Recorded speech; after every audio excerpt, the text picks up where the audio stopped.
In part 3 of our little mini tour of common sense, I want to return to something I showed you last semester, a quote by Lyle Watson, a British biologist.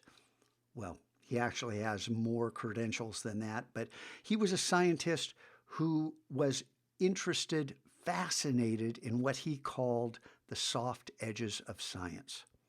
These things that seem to persist even though they shouldn't exist. So the quote itself, the paradox has been apparent for some time, but it seems to be one of those things that looms so large and are so blatantly obvious that they are difficult to see. Now, if you read that and if you think about those words, part of you is going to shout out, that's not possible.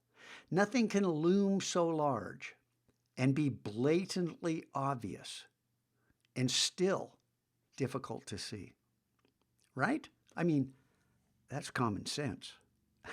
Wouldn't you say? Yeah, well, I've got 3 other quotes for you today. Oscar Wilde, a British writer, playwright, eccentric. Oh my goodness, read that and think about what he's saying. And you might think, oh, a playwright, who is this guy? Okay, well, then there's Albert Einstein. I'm sure you've heard of Mr. Einstein. Look at that. You who are either at or on your way to 18 years of age. And then Niccolo Machiavelli. Now, I don't know if you know who Machiavelli is, if you've been introduced to the term Machiavellian, quite the pejorative. I could go into his history and how he wrote The Prince while he was being held captive by the king, and how I theorize maybe it was a get-out-of-jail-free card for old Niccolo. I don't know, but look what he wrote. So, common sense. Something that defies common sense.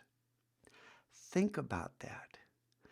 Think about that as you go on your Thursday and create something amazing.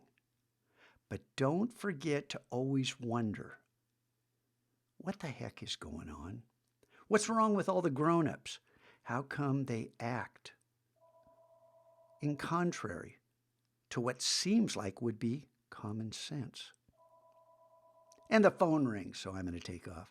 Have a good Thursday.